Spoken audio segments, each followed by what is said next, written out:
So there are two things I want to share with you in terms of wrapping it up. And it's kind of, again, talking about family as a system. We're not just talking about how we take care of the kid, but how we take care of the members of the family, including ourselves.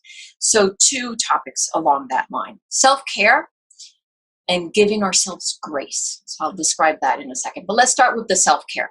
So self-care has taken a highlight during the pandemic, and that does not mean an extra dessert every night and the second glass of wine necessarily.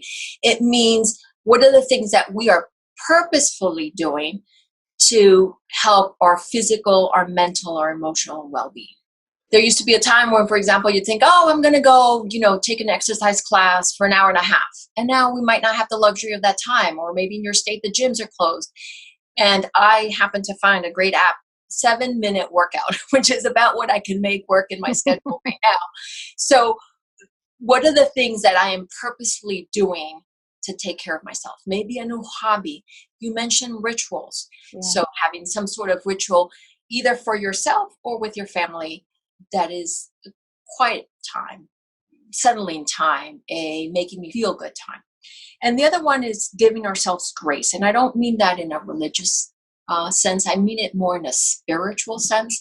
So I want to end my example of giving ourselves grace with a little story about, it's called Lily's Purple Plastic Purse.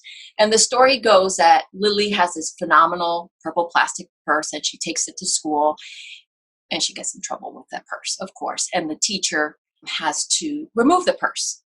And I'm going to read you one page from the book. It goes, at the end of the day, the teacher gives the purse back to Lily. On the way home, Lily opened her purse. Her glasses and quarters were inside. And so was a note from Mr. Slinger. It said, "Today was a difficult day. Tomorrow will be better." And that was the teacher's gift of grace to Lily. And I think we need to find ways to give ourselves grace and grace to those around us, because there will be times that we won't know the answer to things, and we working to figure those out. So keeping that positive spirit and remembering to give grace to ourselves and others, I think, is an important message.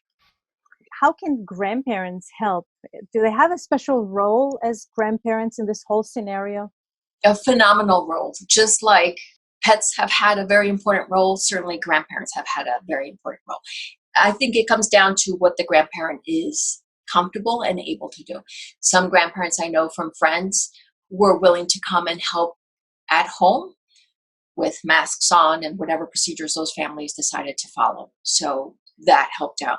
And I know some other grandparents that were doing some things online, like reading to the child.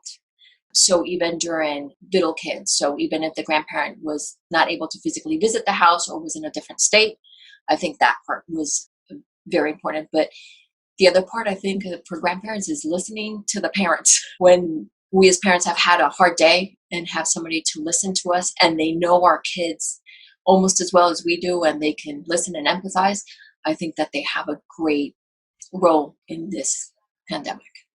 If there's anything that's come out of the pandemic, besides this idea of giving ourselves grace, it's also the fact that a lot of therapy and counseling has moved online. And there are many more resources for therapy than we used to have that are more accessible. So you don't have to make an appointment, in the sense that you have to plan to drive to this place for an hour, and then you have to be in the waiting room, and then you have to wait to see the person, and then you have to drive back. So sometimes having somebody to talk to about those experiences. So part of it is figuring things out, and that takes planning. The other part is, what are you doing to take care of yourself? We go back to the self-care. What are you doing to take care of yourself physically, emotionally, and mentally? But I do want to put it out there that the guidelines for telehealth, and especially for counseling, have broadened to make it more accessible for people. In the past, for example, health insurance did not reimburse for counseling or therapy that was done online. And now, because of the high need, they do. So if you're in a situation where you feel like you're drowning and there's just so much on you, I think that is one area to consider.